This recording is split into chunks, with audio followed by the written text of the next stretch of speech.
Hi, everyone. Greetings from Seattle, Washington. The last time I zoomed in, I think I was in Frankfurt, Germany, and before that, Bansko, Bulgaria for a while. So we have a really awesome world schooling mom today that I have interviewed in the past, I think back in February, March or something. And I will post Janelle's previous interview in the comments later. So definitely watch that because she gave you gave tons of information about learning, like how your kids learn. This time you're going to help us figure out lots of great tips on how to settle in, when you're new to a country, and how to kind of organize activities and get immersed in the culture and how to find community and more. So Janelle and her husband, let me just introduce her real quick. Her husband and 4 girls. They've been moving every 4 to 6 weeks, which some people might think is fast, some people might think is slow, but they go to a new country and they've done so for 4 years. So Janelle will share about how they set up their time in a new place, connect and make friends, plan activities, schedule their days, and much more. So welcome, Janelle. How are you doing? Or not Janelle, Janelle. I'm not even thinking correctly. I'm good. Thanks, Liz. Thanks for having me. Your last name is Schroy, so I think I had a shusha in my mind. Yeah, no worries. All right, where are you zooming in from? So I'm on the island of Corfu in Greece. We've just arrived here. We were in Norway before this with a quick stopover in England. So you know how it is when you're a world schooler. It's one country and the next. Yeah, that's amazing. I went to Corfu years ago when I was a backpacker, and it was kind of a party scene back then, but I'm guessing you guys. Oh, interesting. Oh, yeah. Yeah, no, different scene for us. But yeah, well, there was a place that was famous. I don't know if it's still there, but on the backpacker trail called the Pink Palace. And somehow I took a train or a train and then a ferry from Brindisi, Italy to Corfu, and got there super early in the morning, and they welcomed me with a shot of ouzo, whatever it's called. So yeah, it was the a Greek party drink. place, the Pink Palace or something. Fun times. So maybe it's also different when you have kids, isn't it? Yeah. Like the experience of being in the country is so different with the kids. Well, it's so funny because I mentioned to people that I really like Koh Phangan in Thailand, and people are like, oh yeah, where they have that full moon party. I'm like, oh yeah, but we were on the north side of the island where it's very family friendly and quiet. So I guess some of these destinations have both for partiers and families. Well, cool. Yes. So how are you liking Corfu?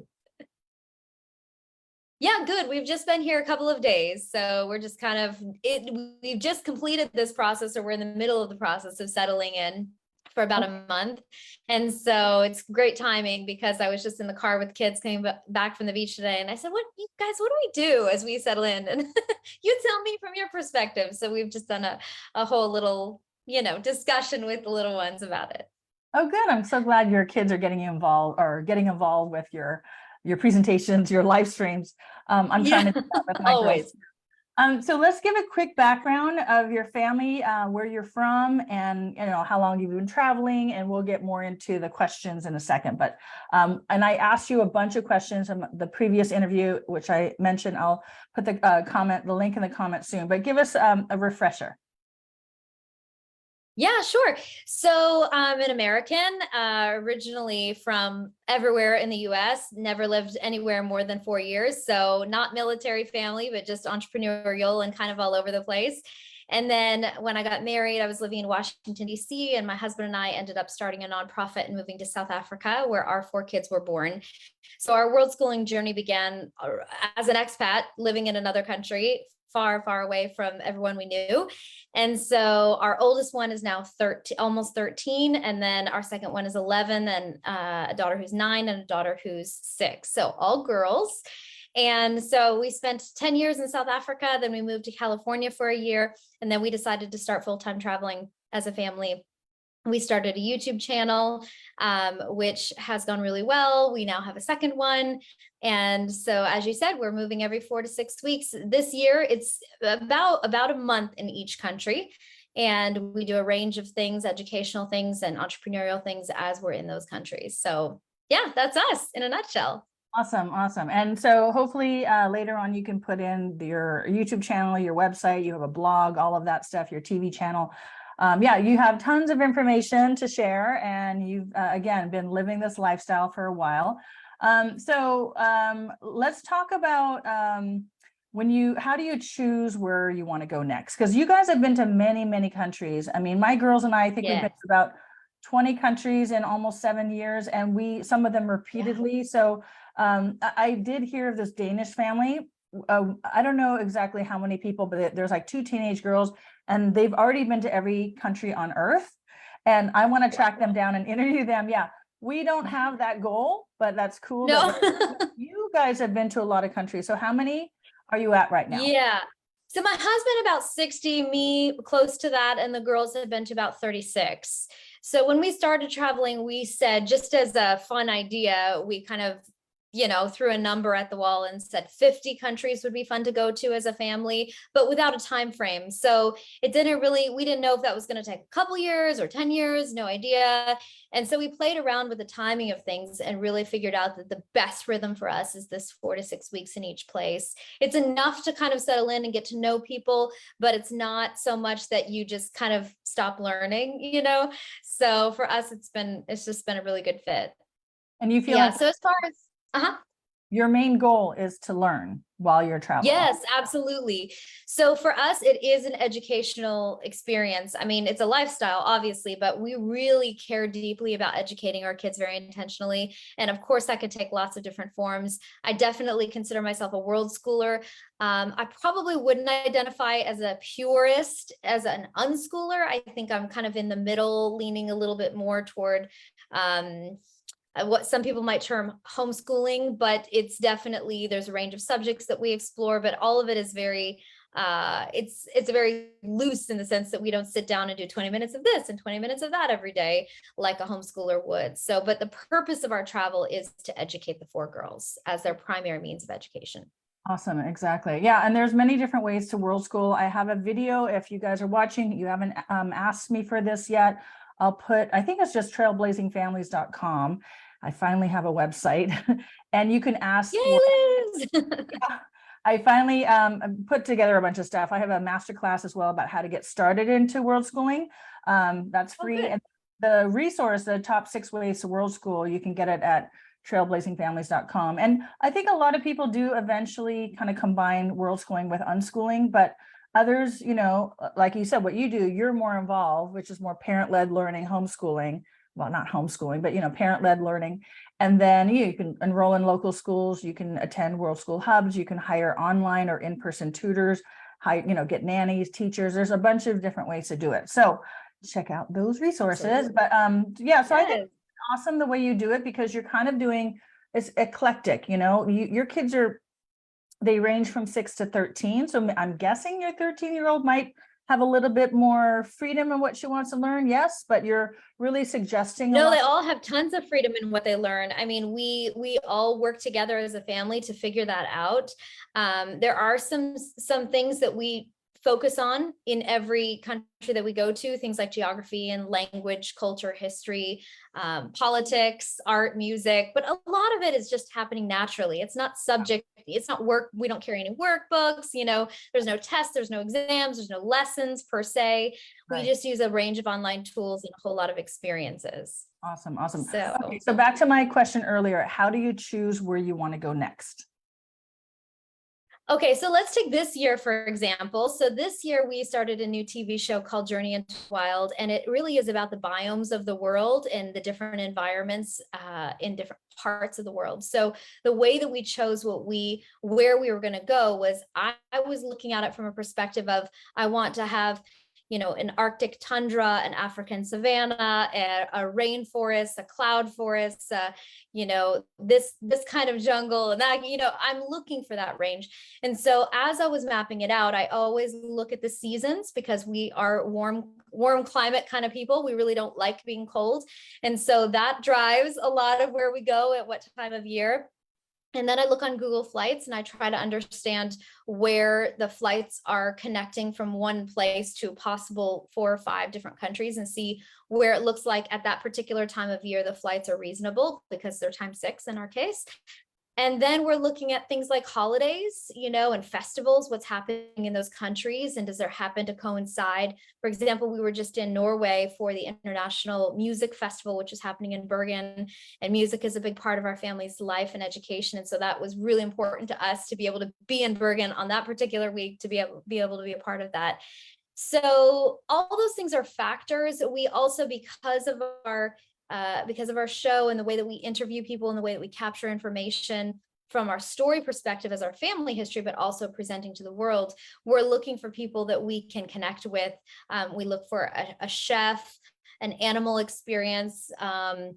We look for somebody in regards to art and music. We do something in the science and innovation category. And those are different videos that we're trying to put together. So it's educational. It's also a fun experience for our family. And it's also something that we can give back to the world in the form of a video that's educational. So all those factors combine, which is unique to our situation, right? It's not the same for everyone. And that's the beauty of world schooling. So Yeah, no, I think your TV show really is a great, I don't know, like reason, I guess. I mean, you could have, what came first, you know, you guys traveling in the TV show, but you have the TV show and it gives you a reason to go to these places. And I really love the theme of the different physical environments. That is amazing. yeah. Because then your kids, like in a 1-year period, are looking, seeing the differences in the physical environment that they're at. So amazing. And Exactly. that you're making sure to interview certain people, the locals, I'm guessing, you know, who do these Yes. professions. So they're learning about these topics, but in a local way. Amazing, amazing.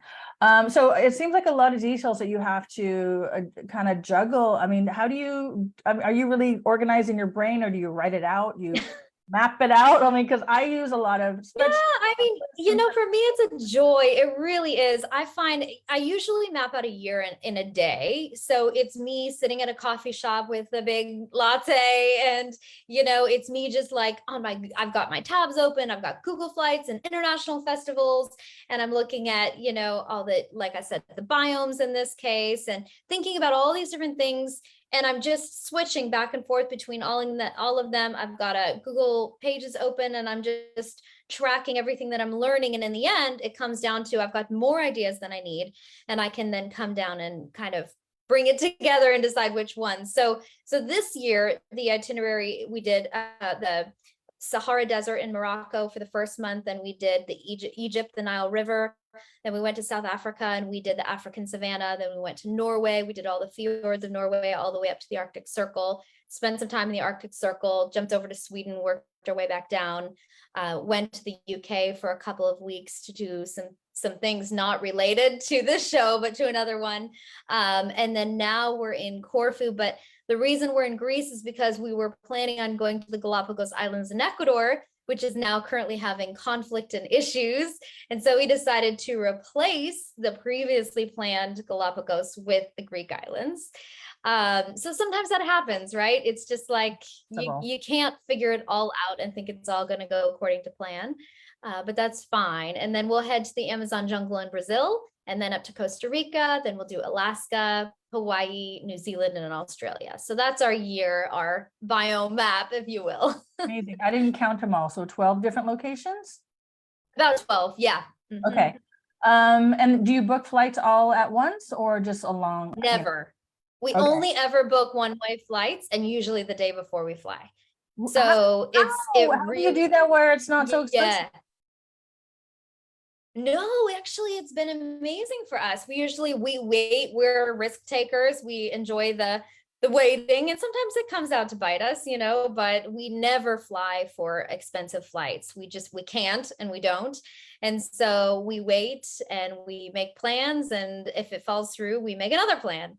But we always do one way, because you never know the power of proximity, you know, what happens. We can have so many wonderful things, so many experiences happen at the last minute. So we're planning on being in a country for a month, and then the very last week we make this amazing connection, and they say, oh, hey, come do this interview or do this film shoot with us. And if we had tickets, we would have to say no, but it's because we don't, we can say yes. Right. And but so often one-way flights are pretty expensive compared to round trip. Are you able to find deals, last minute deals? I mean, we just use Google Flights and we're just super flexible. And if it means that we stay in a country another couple days, or we go early, or we go to a different place and then we take a train over, we just do that. I mean, we tend to keep it under kind of between, I mean, if it's a quick short flight, it could be, you know, under $100 a piece, but even international flights, we're never paying over $500 ahead. So, you know, we just work the system, I guess. Right. Yeah, but one way, so that's $3,000 if Mhm. all of you are flying Yeah. across the ocean. Okay. Yeah, but that's Yes. that's a bit high. But again, I guess you're putting the premium on the flexibility. So I understand that. I'm kind of in the True. middle, you know. Yeah. Okay, interesting. Okay, so then let's talk about you know, maybe we use Corfu as an example. So you land, and then what do? How do you kind of, you know, like get to your place? You do Airbnb. Yeah. How do you find accommodation? Booking.com. Sure. And how do you So set? we have two primary means of accommodation. The first one is Marriott Bonvoy, which if we're having a short, less than 3 day stay, somewhere, we'll always stay at a Marriott hotel if we possibly can, because we have titanium elite status, which means that they give us breakfast and dinner for everybody. We get a room upgrade, we have a suite, and we can just go in, we can settle, we know everything's taken care of, no problem. And can I But ask that's you, for short stays. Mhm. is this because of credit card points? How did you get to this elite status? Yeah, my husband has traveled a lot in his life, and as have I, but it's on his account. And so it's just been a lot of years of traveling with Marriott and being faithful to the brand, and they've been faithful to us. So it's worked out. Yeah, I mean, we probably should do the credit card thing. We haven't really. We usually don't use credit cards at all. We just we just spend what we have and save Yeah. it. So the other one is Airbnb. So I would say we stay at Marriott's maybe 6 days a month, and all the other times, and that's usually transitionally. And the other times we're staying in an Airbnb. So sometimes the shortest stay would be maybe 4 or 5 days at an Airbnb, but we try to book a month at a time because the savings is so Right. great. With Airbnbs, I negotiate everything. I usually look for at least 50% off the rate that I see on the Airbnb. And so Oh. I do that by, I curate a list on Airbnb of all the favorites in a particular place, ones that I think fit the filters that we're looking for. And then I'll craft a beautiful message that says who we are and what we're doing and what we'll give to them if they give us a discount. So in our case, it's usually a feature or a blog, or if I see they have horrible photos, I'm a photographer, so I'll say I'll do a whole cover shoot for you and I'll give you the photos for free in exchange for a discount. And so that's why. So I might send that same message to, let's say, 12 different hosts. And then of those, I'll maybe get 4 who will say, yes, they're interested. And then I'll have 4 options to pick from. So that's kind of my process. And, you know, it works for us because we usually can get accommodation at about between $60 to $80 a night is what we shoot for. Yeah, for a family of 6, that's not bad. No, that's amazing. Again, because you're a photographer and you know, you can give them something of value back. Do you Yeah. do you always get the ones that have good reviews, or do you take a chance of ones that don't have so many reviews? You know, our specialty is actually new ones. We get a lot of takers that are brand new. Again, we're risk takers. So I can tell a lot by looking at the pictures.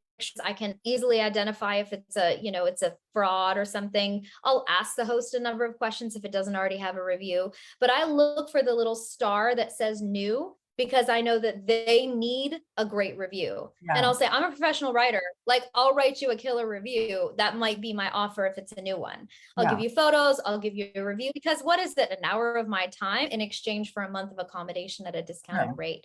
And they need someone. They need someone to book so that they can get a great review, you know? So it's a win-win. Yeah, I try not to go to places that don't have very many reviews, because their internet might be terrible, even though they say it's nice and stable, or I've had problems with plumbing or electrical going out, you know? So, but yeah, it is risky. Awesome. Yeah, because it's kudos to you, you're risk takers, and I guess you just pivot. I had a place that had no electricity, because the electrical was so old, and I plugged something in and it just ruined it all for 36 hours. So we had to go to nearby cafes to work, and my daughter was doing online tutoring at the time. Anyway, so It is what it is. Life as a digital nomad world schooling family. Okay, so you Absolutely, bring it on. It's an adventure. exactly. So, and we have some people watching. I have a bunch of questions for Janelle, but please start putting your questions in. Sade saying hello. That's very smart. So I guess whatever you said earlier was smart. Of course, Janelle's very smart. Okay, so you've figured out a good place to stay, and it could be a Marriott. It could be an Airbnb, depending on how long you're there. And you said you go to a new country 4 to 6 weeks. Are you moving around the country, or are you in one place, or either or? What do you do there? Love that question. It really depends on the country.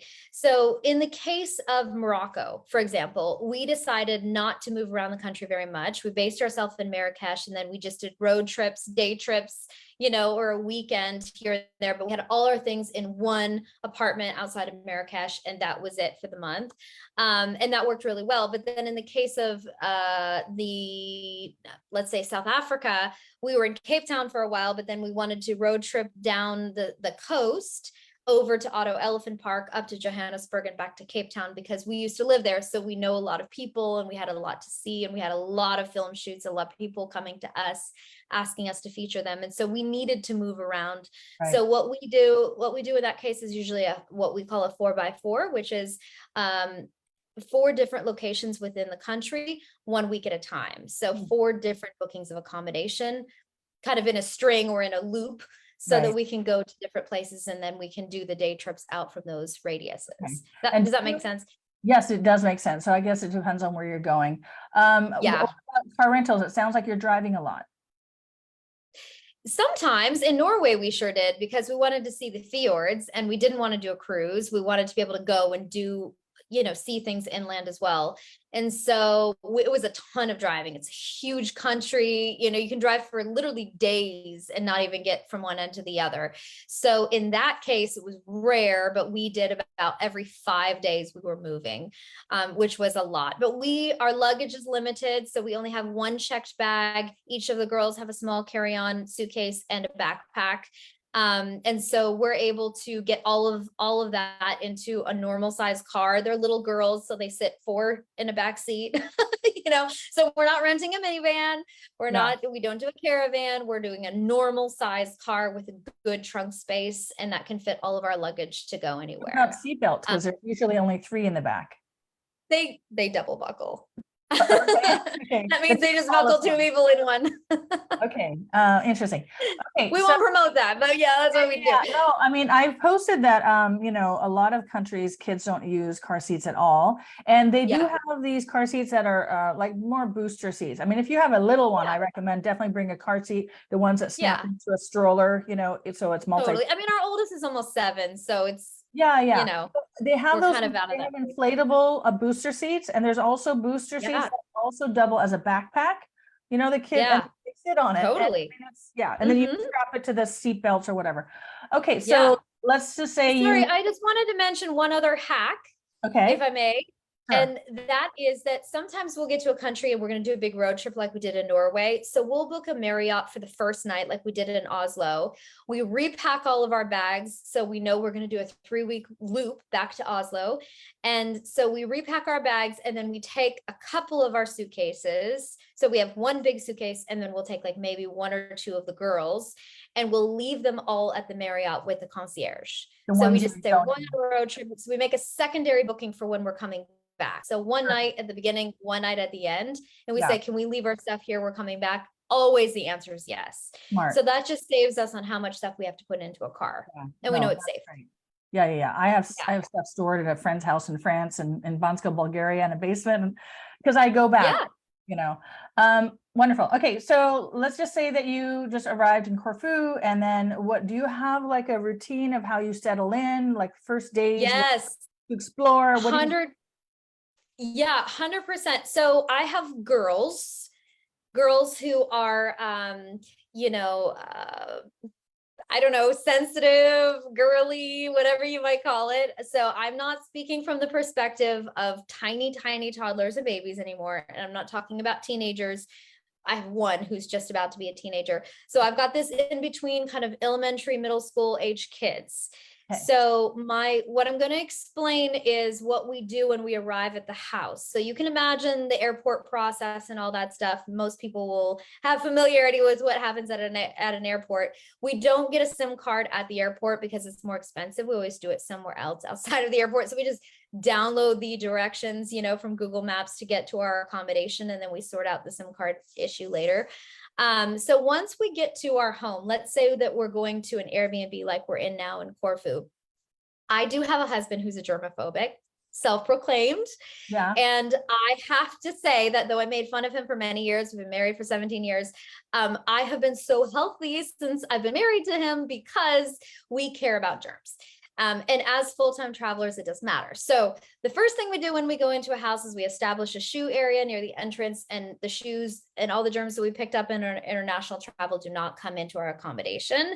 That's a firm rule.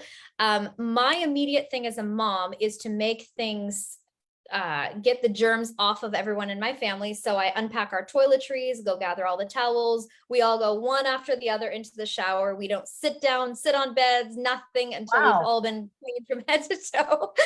Because we're carrying that stuff with us, right? Like we've been on a plane for 12 hours and 12 hours before that, and we've been sitting and we're carrying all that on us, right? And so we first get clean, and then while the kids are showering and so forth, I'll take an anti-bac wipe and I'll wipe down all the light switches, doorknobs, remotes. It takes me 5 minutes, but it helps me to feel better, helps my husband to feel better, that things are, at least the things that don't typically get disinfected are for us. Okay. And then the next thing does that make sense so far? Yeah. That's the first thing.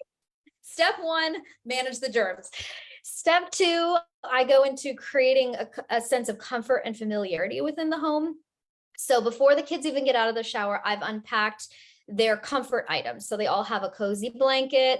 The little one has a stuffed animal. I lay out their clean clothes, their PJs, their eye masks, and that all goes onto their bed. So when they get out of the shower, they're coming into their bedroom, and those are like, oh, that's familiar. That's my stuff.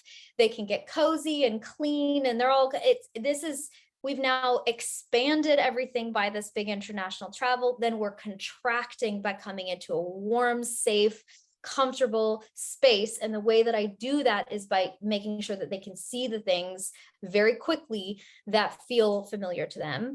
I carry little jar candles, vanilla candles that I just restock any country. It's just a little jar with a screw top. And then I just use vanilla tea lights. So I travel with a bag of those. So my kids are in the shower, I lay out their clothes, and then I light a couple of those vanilla candles around the house. So it smells like home. Yeah. Wow. So every country that we go to, when they come to a new accommodation, they're like, oh, it smells like home. Oh, there's my stuff. So I'm attending to their senses. Then I put on music, and it's usually either instrumental jazz, classical piano, something calming and instrumental, but they know this is home. This is now being established in the first 15 minutes that we're there. Well, okay, let's call it an hour.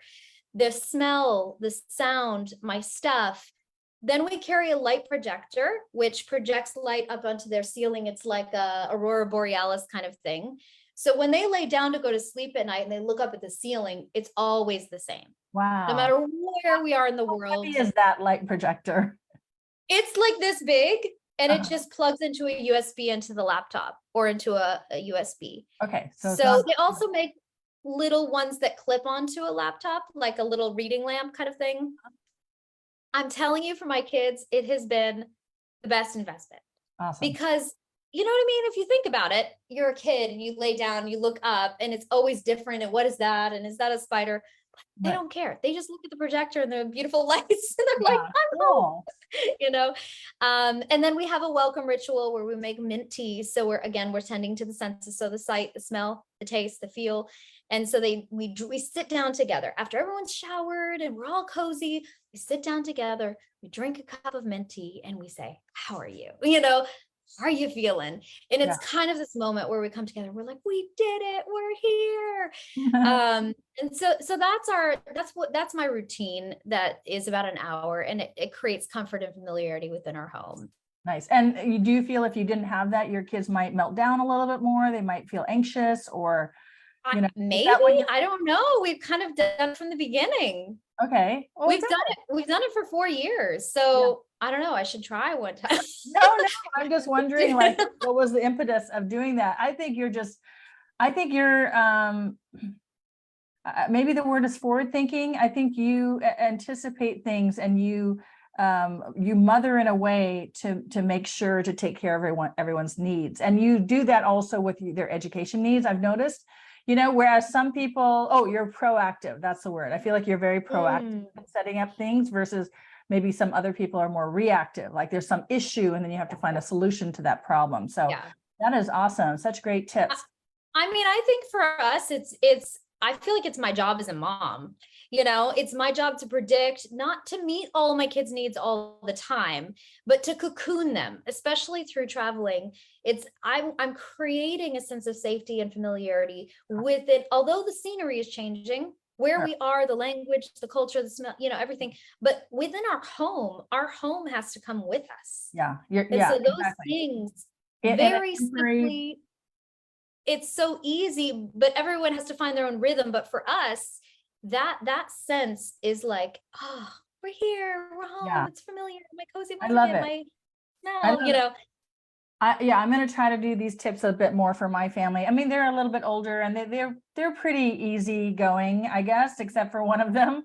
I don't know. So I just recently gave a talk at the Bansko Nomad Fest, and it was early in the 9:30. It was the first one in the morning. So I didn't have a lot at the people there at the beginning, but then they were trickling in. And by the end of it, it was pretty full room. And then afterwards, about 8 of them were out with me in the hallway asking me questions. And one, I already addressed how to educate kids in my talk and about socialization. But one of the questions they asked me in the hallway is, don't kids need to be in one home, one house to have stability? And so, and I would say, stability is, you have your parents, at least one of them who's loving, and then also creating these daily routines and a little bit of structure wherever you are. And so this is exactly, I mean, you elaborate much more than I did to that guy, but really explain how you set things up so your kids feel really safe and comfortable in a new environment. Yeah. I mean, we're 4 years and 36 countries in, and my kids have never once said, I'm bored, I'm lonely, I want to stop traveling, I want to go to school. Those things have never, and I mean never, been spoken. Well, wait until you're a little older. I'm curious. Boyfriend scene hasn't come yet, but they did it for 6 years, and then one of them was like, I want to take a break. And my mom was having temporary leg issues, so she's like, I want to go spend the summer with grandma, and it ended up being a year. And now I'm back, and we're going to talk about this coming year, and I'm hoping she will vote to start hitting the road again. So, but she again, with her ADHD, she kind of needs a little bit more help and structure than her sister. Her sister's very mature. Anyway, so we won't go into my thing. Let's go back to your thing. So you're talking about your daily, how to set things up. And then, so I guess it depends on what of day you land, but so you do the first day, and then when do you start going out and exploring? Right. So that either that night or the very next morning, my husband is usually the one who sets up some practicalities. Like he goes to the grocery store and gets all of our favorite foods. So my daughters and I recently wrote a cookbook of all the things that we cook as we travel around the world. It's like, it's $2. It's on my website. It's really more of a tool than it is it's not a moneymaker necessarily, but we just sat down, and it was actually a school sort of fun experience that we had together. I was like, what do we, because I feel like we eat a lot of the same things in every country because it's what's familiar to us. It's what everyone likes, ticks all the boxes. I'm gluten-free. My husband's vegetarian. My 6-year-old is super picky. My daughter's flexitarian. I mean, we're like a hot mess when it comes to, how we need to eat. Yeah. And so we wrote this cookbook, my daughters and I, as an experiment. And then I thought, oh, this looks really cool. Maybe this would be helpful to someone else. And so using that cookbook, he goes to the grocery store and he gets those basic things so that we can cook those meals. We know we can get that stuff anywhere in the world. Okay. So far from what we've seen. Right. He gets SIM cards and gets our phone set up. He sets up a charging station. We travel with a lot of devices, as everyone does. And so there's always like a corner of the house that has all the plugs. We have one of those universal big chunky things that fits every country and has a ton of USBs. And so he sets all that up. A drone? We do. Yes. We travel with a drone. And, you know, in customs, it's not usually a problem, but it is in some of the Muslim countries that don't want kind of surveillance from Westerners or whatever. And so we've had, like in Egypt and Morocco, you're supposed to declare your drone and it's a whole thing, but there's ways. But yes, we travel with a drone. Okay, cool. So then when my kids are occupied, either the first night or the next day, there's a few things that I do to set up our space that don't have to do with comfort, but have to do more with things that matter to me practically and organizationally.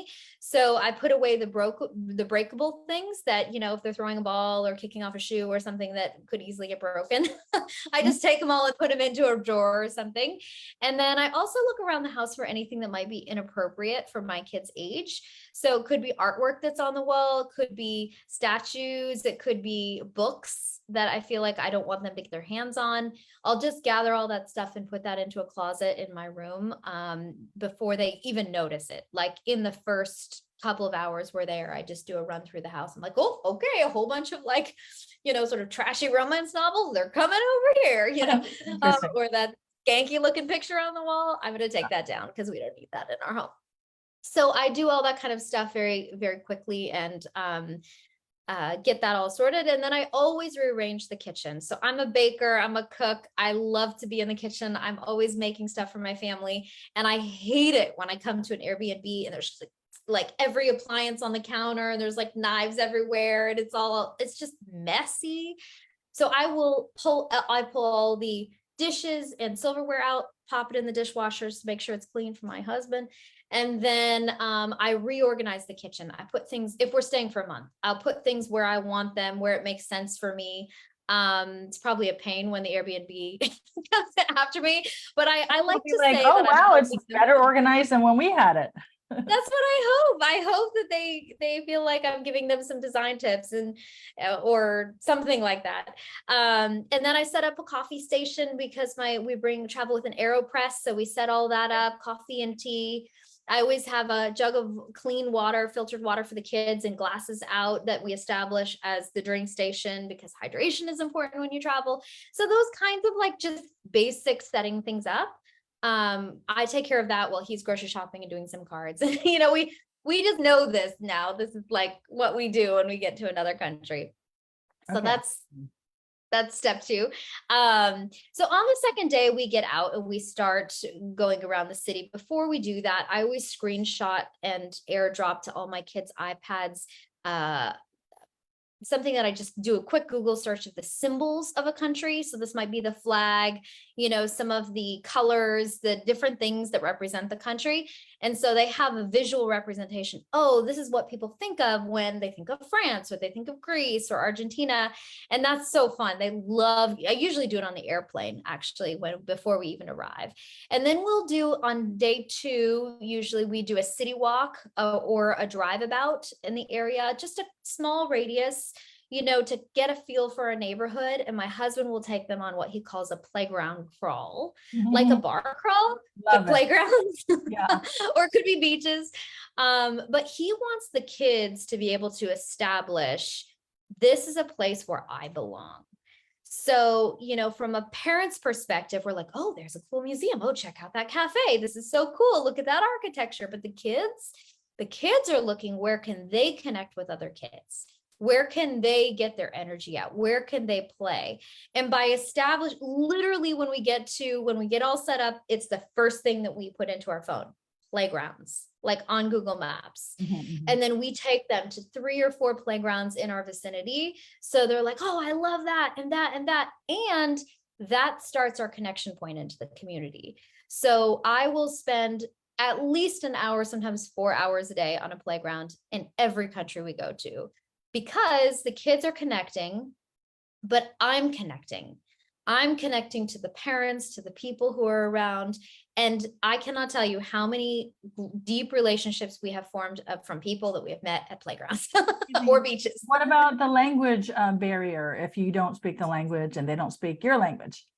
Yeah, you know, most people, like in Europe, for sure, I feel like usually speak English, and even in the Middle East, a lot of times. If they have leisure time to be at a playground with their kids, they usually do speak English, I found.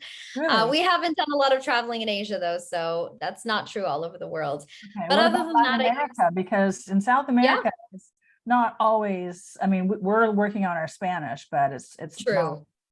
yeah, they're Yeah. not fluent. My kids spent 2 hours a day on a playground for 7 weeks in Argentina, and by the end, they were speaking pretty good Spanish, and they didn't know a word when they arrived because they had to. Yeah, You yeah. know, the kids didn't speak English, so they just taught each other.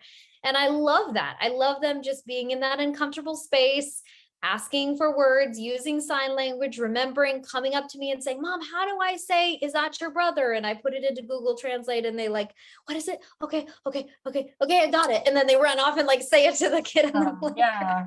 Okay. And so while they're doing that, you might be doing that with the mom or dad that, and using Yes. Google Translate. Yes, exactly. And then we often set up film shoots. We were just in Norway and we were at a playground and I met a chef and I'm like, oh, I'm looking for a chef for our show, and she was just a mom at the playground. And I said, hey, I want to feature Norwegian food. Would you work with us? She's like, oh, I actually used to have a TV show in another country in Europe. I'd love to do it. So the next morning she was at our house with her whole thing and we were filming and then we had the whole day together as a family. So yeah, so we immediately jump into the community doing that. I usually Playgrounds are your doorway into local culture. Yes. Yeah, I mean, I don't feel like I get that at a coffee shop. Yeah. With kids, with you, it's the kids are older. So Reagan, my oldest, is 12 now, and she can do a playground. She can do a good playground crawl, but it looks a little different for her. She's looking for a different experience, and we're just trying to figure out what that looks like as a tween/teen. It's going to be a new day for her. Yeah. So on the first day, we are listening, we're observing the new culture. We will always try to buy one local sweet. That's like a day one activity. Go find the Turkish delight if you're in Turkey, or the baklava, or in Greece, or whatever it is, because it connects a sweetness to the culture on that first day. Oh, nice. And that becomes something that is the kids always remember. The first day sweet treat in that country. They can tell you all the countries they've been to and what the sweet treat was. Oh, amazing. Because here they are in this moment where they're in a brand new culture and everything's new and different and unusual. And then they get this sweet experience that they've never had before. And it's like, oh, I love it here. Yeah. And so then when we go home, we debrief. What did you see? What did you hear today? What did you experience? What questions do you have? But the rule we have is there can be no judgments and no rash statements. Nobody can say, oh, people are so rude. We've only been there one day. You can't say that, or, oh, it's like there's trash everywhere. We haven't seen enough to know that there's trash everywhere. So we're just making connections. We're just observing, and that's it. Yeah. And so then we move on to, I won't go through all of them, but we have kind of a rhythm that we start moving into using Satera to do the geography of the country. Do you know Satera app? Yeah, you mentioned that before. Yeah. So and then explain it to the people watching. Yeah, so Satera is a free download. You can do it on any device, and it's basically geography maps and games. And so we will always be working on the geography of the continent that we're in, and then also the major cities of the country that we're in. We don't really use it for land features because unless we see those, we're already experiencing enough. But I want the kids to understand, if we're in Norway, that's in Scandinavia and that's in Northern Europe. And what does that mean? And how does that connect to Russia? And how far is that from Iceland? So that they have a perspective of where they are in the world.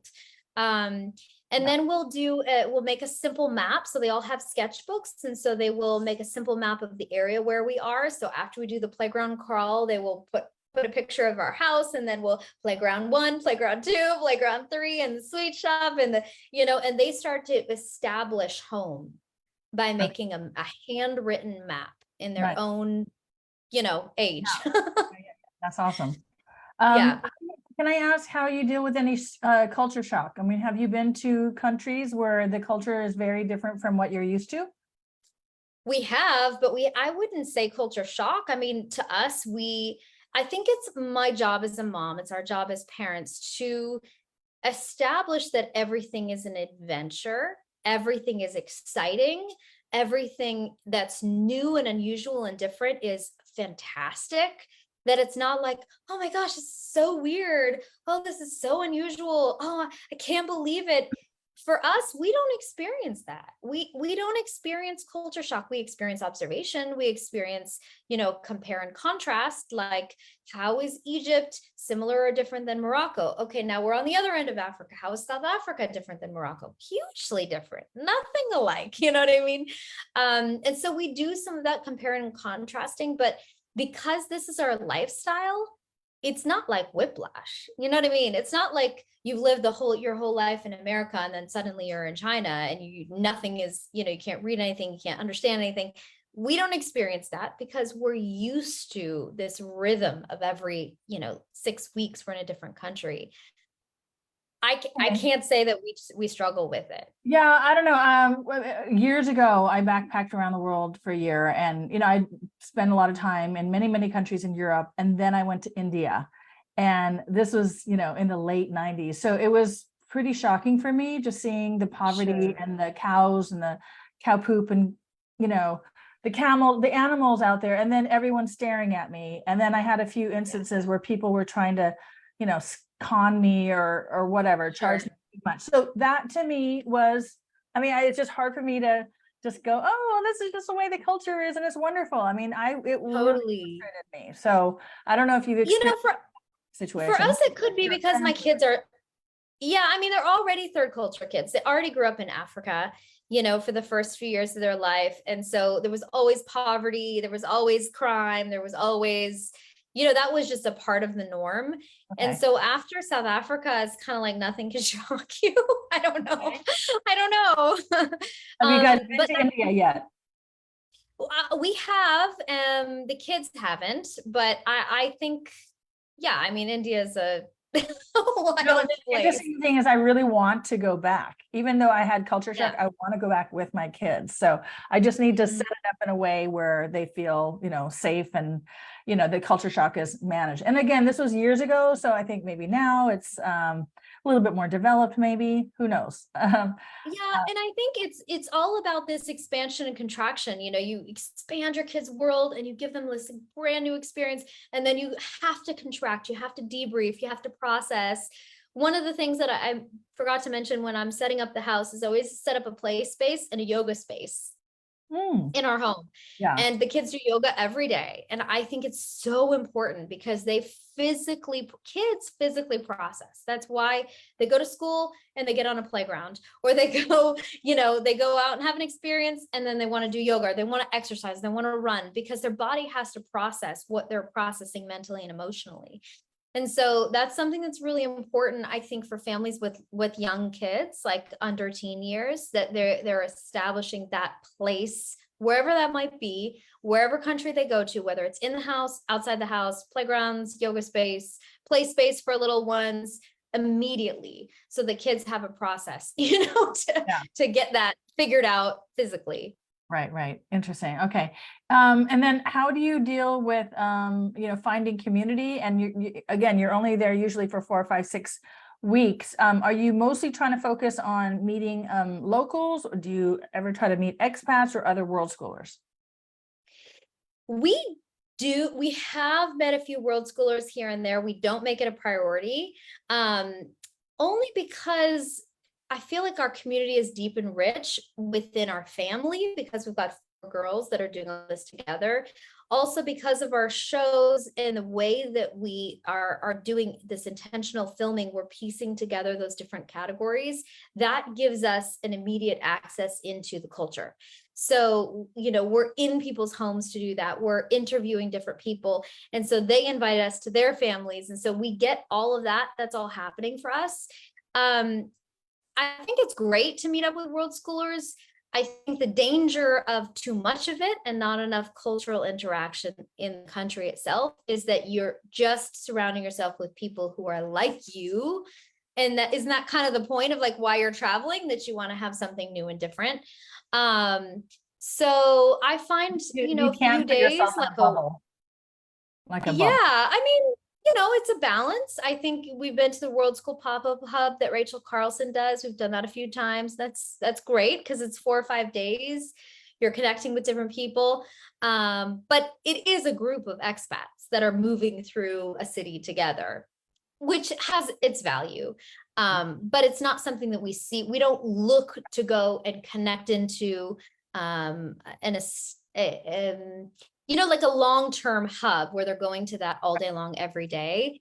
Curious to know if you will change your mind once your girls get older, because Could be. my girls, we started traveling when they were 7.5, and they were okay to move regularly, and it's sometimes hard to say goodbye to the friends you've made, but then because of us connecting with World School families, we try to see some of them over and over again, and that helps with the continuity, I guess, of our lifestyle, because again, this is one of the criticisms we may get, is you're constantly, meeting people, making friends, saying goodbye. And whereas my kids have these lifelong friendships. So I'm curious to know how it will go as your kids get older. Yeah, well, it's also, I keep talking about my job because I'm talking to parents. It is my job to help my kids facilitate the continuity of those friendships. And so I am, like, this morning, I got a WhatsApp message from a mom whose daughter made friends with my 9-year-old daughter when we were in Fethiye, Turkey. And there were some world schoolers there in that city at that time. And her daughter and my daughter connected. They're now in New Zealand. They've several countries since then, several countries for us. But every couple of weeks, my daughter and her daughter will get on a call together. And they're just, they're 9-year-olds. So they're walking around, showing tours of their house and showing their latest art projects and whatever. And then we'll see them again in New Zealand, later on this year. So but if I don't facilitate that, my 9-year-old's not going to. She doesn't have a phone, so I did that with on me to make that happen.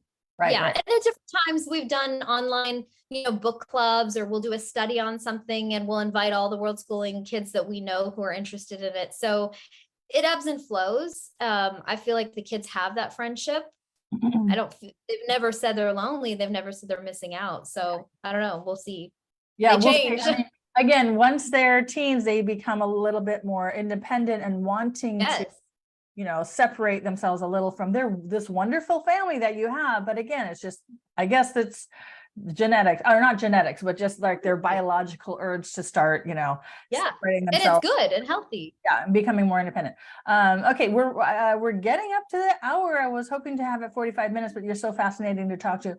One of the last questions I have for you is, do you do any volunteer work while you're traveling? I know it's hard if you're fast traveling. Yeah, not per se. We have a nonprofit organization that we spend most of our time with. And my husband has a consultancy firm that he runs that's specifically focused on helping nonprofits track their impact so they can get better philanthropic donations.